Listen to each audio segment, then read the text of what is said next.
All right, welcome to the Integrated Math 2 Semester 1 final review.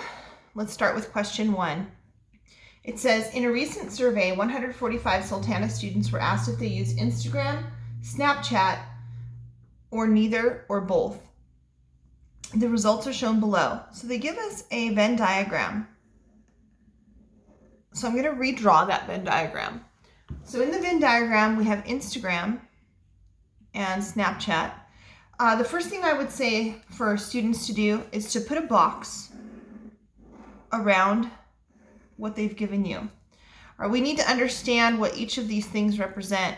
So this part of the Venn right here, these people, they have Instagram, but not Snapchat. And then these people right here,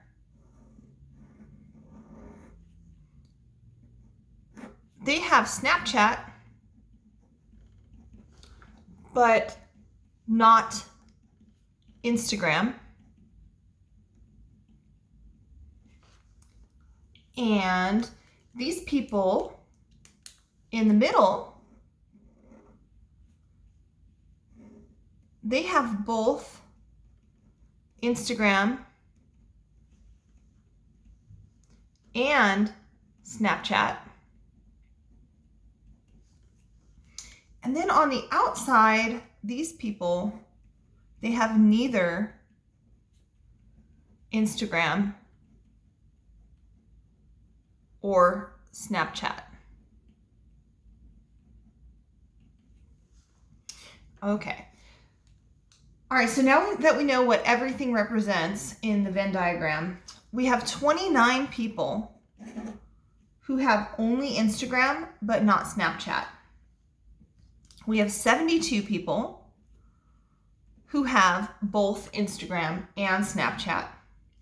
We have 38 people who have Snapchat but not Instagram.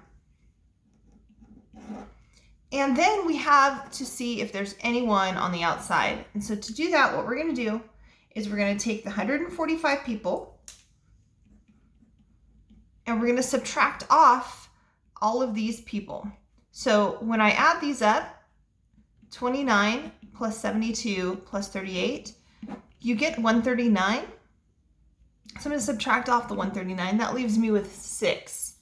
There may be nobody out here, but in this case there is. There's 6 people. So 6 people have neither Instagram nor Snapchat. All right, now that we've kind of established what each of those things are, the probability of Instagram. All right, Instagram is this entire circle. So that would be 29 plus 72. So the probability of Instagram is 29 plus 72, and remember, we're always dividing by something. In this case, and since it's not conditional probability, none of these are conditional probability. We'll be dividing by 145. And so this is 101 out of 145. On the calculator, make sure that you know how to round properly. So 139 divided by, whoops, let me clear this off. 139 divided by 145 equals, I'm sorry, not 139, 101 divided by 145 equals 69.6965. When they say to round to the nearest hundredths, you're actually going to look at this thousandths place, which is a 6. This 6 causes this 9 to round up to a 0 and causes this 6 to round up to a 7. So this is 0.70. The probability of Snapchat. So again, this whole circle is Snapchat. These people have both, but they still have Snapchat. So that would be 72 plus 38 out of 145, which is 110 out of 145, which is 110 divided by 145, 70.758. So we're going to look at that 8. That 8 makes this 5 round up to a 6, so it's 0.76. All right, the probability of Instagram or Snapchat, you do need to know union is or, and you can make an A with it, right? is upside down, it's intersection. So the upside down one is called the intersection, it's and, the U is or a lot of people call this an N. All right, Instagram or Snapchat is, so you could have Instagram or Snapchat. So when I say Instagram, you could have only Instagram or only Snapchat or both.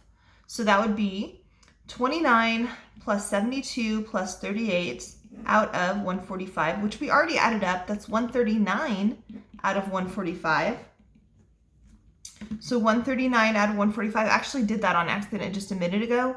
So that's 0.958. This 8 is going to make this 5 round up to a 6, so it's 0.96. Probability of Instagram and Snapchat. Remember, the and is this one right here, both Instagram and Snapchat, 72, the overlap.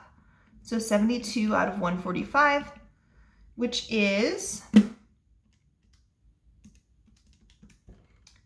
the 6 is going to make this 9 round up to a 0, and it's going to make that 4 round up to a 5, 0.50. Instagram or Snapchat complement.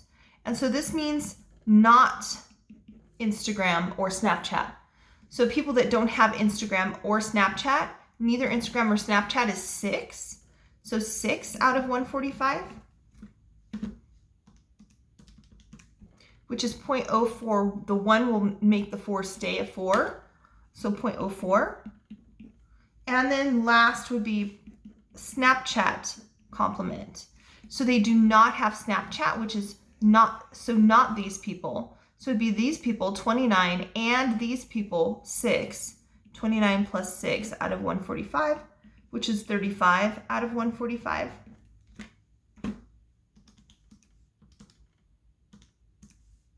.241, so that will be 0.24. Okay. All right, let's move on to the second problem. It says triangle DEF undergoes a dilation with point D as the center. Based on the figure, describe the scale factor. All right, so I'm going to just resketch it. Number 2. So we have triangle DEF. And what happens is this is scaled from D, so these remain the same segments, and this line is parallel to this line. Now, we don't need to know that for the final, but it's good to know. All right, now, when we look at the original figure, remember our original is DEF. This is the original. We also call that the pre-image. And our new triangle, right, will be this one, triangle D prime, E prime, F prime. Now they don't label D as a D prime because it's both D and D prime, but regardless, it's the new. It's called the image. This is our new. And so when we look at this, it's been enlarged. So this is an enlargement. If the figure gets larger, then our scale factor, K, is greater than 1. If we'd had the opposite, so let's just say that we had this triangle, say A, B, C, and this became A prime and B prime, well then what I see is that my original is larger than my image, and so this would be that it was a reduction, in which case 0 is less than or K is less than 1. So it would have been a reduction, and our scale factor would be some number between 0 and 1. And that makes sense if you think about it, K being larger than 1, like 2 or 3 or even 1.5. If we multiply every point by something like 2, it's doubling that point. Versus here, if we multiply by a fraction between 0 and 1, like a half, it's getting smaller. Okay, next one. It says in the triangles, or so the triangles in the figure are similar. What is the length of BE? So I'm going to resketch that. We'll do number 3. We've got A, B, C, D, E. This is 4, this is 3, and this is 35. And what we're looking for is right here, x. Okay, so common error that I see is students saying 4 is to x as 3 is to 35. This is not true. So please stop making that error, right? It is not true. You're comparing a side and a bottom to a piece and a bottom, which is not true. If you want to see the entire triangles drawn out, you could redraw them. This is 4 to x. And then this would be 35. This whole side length would be 4 plus 3, which is 7. That is the correct ratio to use. All right, so we're going to write our proportion. 4 is to x as 7 is to 35. Another common error that I see is when we're cross multiplying, I still see people making a fraction. For example, 7x over 4 times 35, and 4 times 35 is, let me just double check that, 4 times 35 is 140. This is not, you can't just drop an equal sign. This is not how you cross multiply. So please, if you're doing this, stop doing it. It's not correct. We should have 7x equals 140. And then to isolate x, you would divide by 7, and you get x equals 20. And then you could even check it right here and see if it works. I'm sorry, check it right here and see if it works. Okay, next one, number 4. It says determine the value of x to the nearest tenth. So in my picture, whoops, this is number 4. I have a right triangle being cut into 2 more right triangles. This is F, G, H, and E.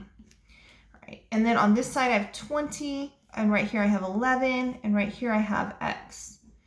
And so I'm going to draw out my large triangle, my small triangle, and my medium triangle. So my small triangle, I'm going to put it on its shortest side. Notice that this is the shortest side of this triangle right here, which is 11. And then I have no other values. So I'm actually not going to be using this triangle, I can tell. All right, the next triangle I'm going to draw is the medium one, where the right angle is right here, guys. Quit using this as the right angle. This is being cut. This is not a right angle in this triangle. It's a right angle in the big triangle, but not in this medium triangle. All right, so here is the medium triangle. The smallest side is this piece, which I don't know. The hypotenuse is across from the right angle, which is X. And then the spine, or the longer leg, is 20. And then the large triangle, the entire thing, which is right here. Ignore this in the middle, we don't need it. Our large triangle, our right angle is right here. So if there's nothing on this short leg, right, this is my short leg. My medium leg, or my spine, is right here. That would be X. And then my hypotenuse is this entire thing, right? Across from this right angle is my hypotenuse, which is 20 plus 11, 31. And now I see that I have a proportion that I can set up. 20 is to X as X is to 31. So I get X squared equals 20 times 31. I'm just going to leave it 20 times 31. That way I don't have to try to reduce it. I'm going to square root both sides to get rid of the square. X equals, all right, I'm going to break down 20. It's 4 times 5, and 31 is a prime. It can't be factored. 4 is a perfect square. It's going to come out. We get X equals 2. Square root 5 times 30 is 150, so 155. Now, this one does say, though, to round to the nearest tenth. So if they wanted it as a exact length, you would say 2 root 155. If they want you to round, you'd say square root of 20 times 31, which is 24.89. To the nearest 10th, this is going to round, the 9 is going to cause this 8 to round up to a 9.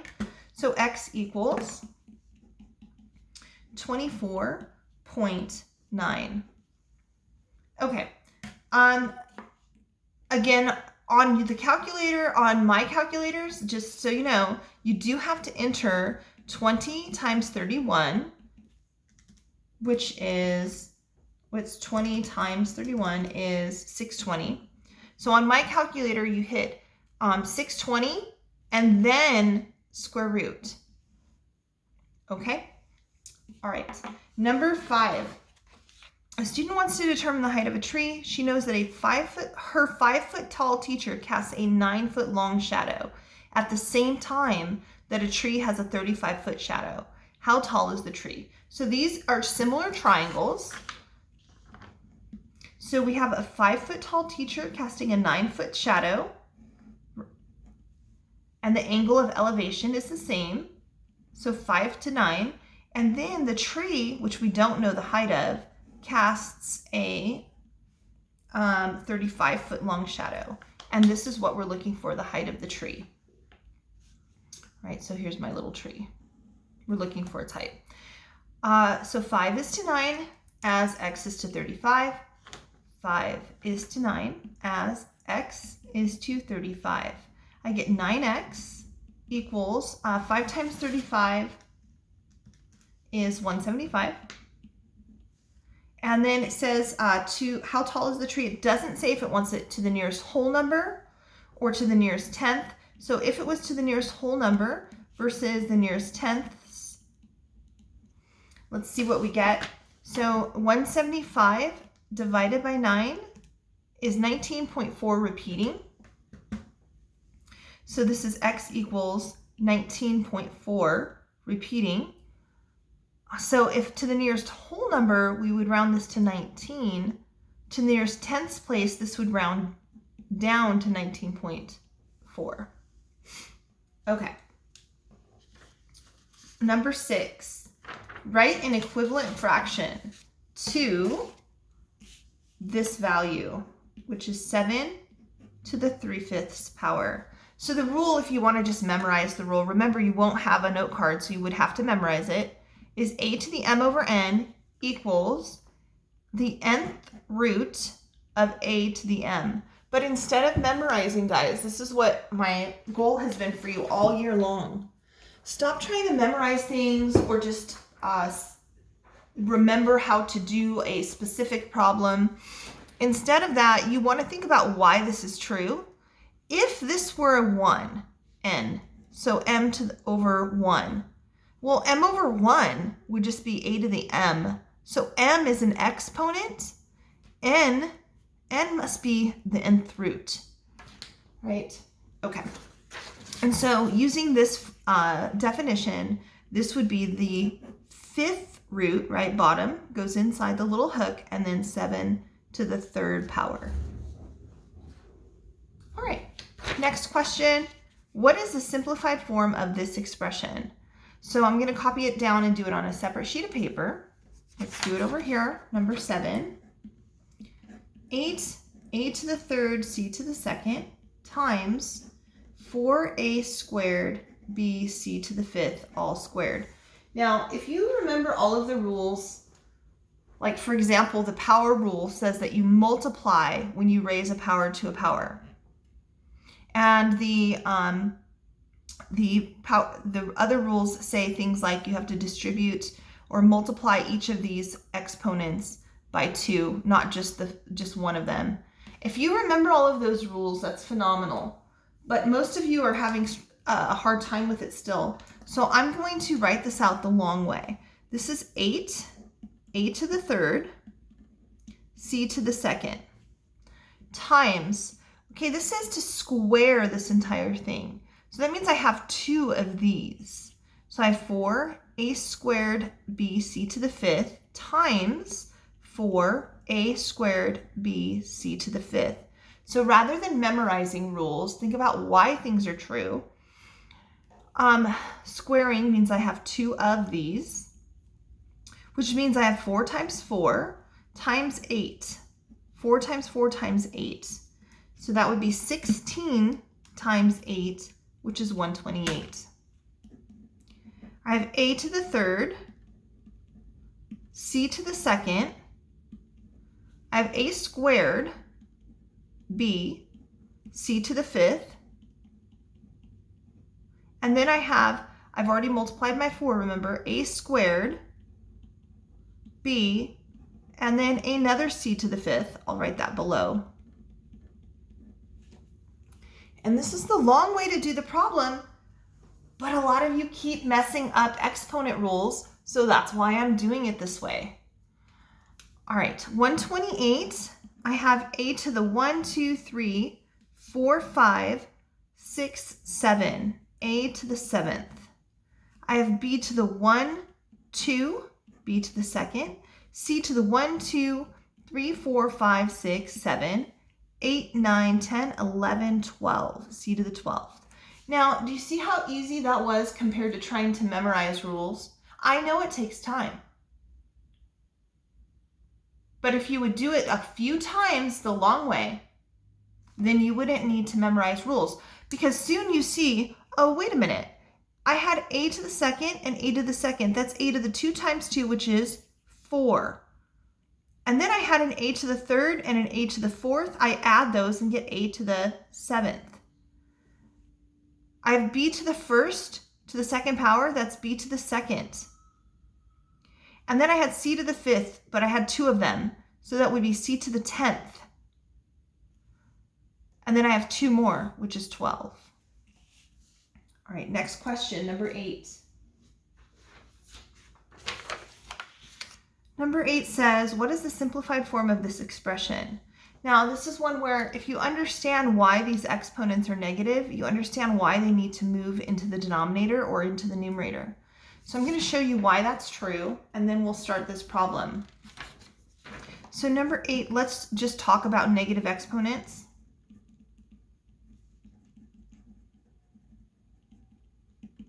So let's say that I were to have an a to the second over an a to the 5th.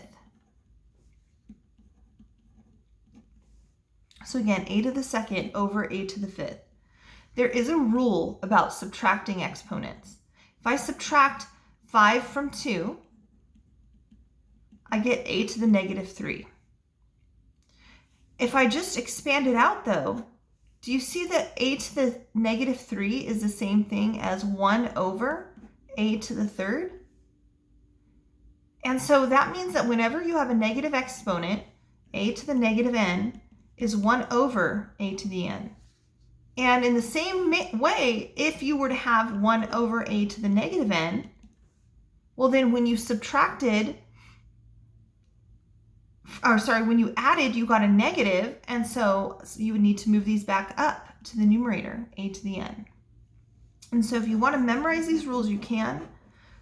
However, I always say, think about why they're true. And they're true because of this idea right here. All right, so now let's do number 8. I'm actually going to go to a new sheet of paper. So give me just a second. Number 8. So what is the simplified form of 2a to the negative 3 times 3b squared c cubed over a to the 12th, 12a to the 5th, b to the negative 2c. All right. Note to yourself right here, these are separated with multiplication. This exponent only applies to this a, not this 2. The exponent on the 2 is a 1. Right, and that's just like the exponent on the 3 is a 1. So this isn't 3 squared. All right. And the same thing here, this negative exponent is only applying to the b and so on. All right, so the first thing I'm going to do is I'm going to move anything with a negative exponent. So this is going to move down, this is going to move up. And I'll go ahead and simplify. 2 times 3 is 6. And then I have b to the second, c to the third. This b squared is going to move up and become positive. Then I have in the denominator a 12, a to the 5th, c, And this a to the third is going to move down to the denominator. Again, rather than memorizing rules, I'm going to expand this out. So we have 6 over 12. And then in the numerator, I have b times b times b times b, and then c times c times c, over a times a times a times a times a, 5 of them, times a times a times a times c. Now, if anything reduces, like if I have something in the numerator and denominator, I can cancel them. And then nothing else cancels for my variables, but for my numbers, 6 over 12 is not 2. If I divide the top and bottom by 6, 6 divided by 6 is 1, 12 divided by 6 is 2. 1/2. This would be b to the 1, 2, 1, 2, 3, 4, b to the 4th, c to the 1, 2, c to the 2nd, over a to the 1, 2, 3, 4, 5, 6, 7, 8. And then I don't need to write the 1, so this is b to the 4th, c squared, over 2a to the 8th power.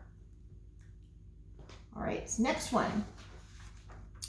It says rationalize and simplify. So to rationalize means that you cannot have a square root in the denominator. So rationalize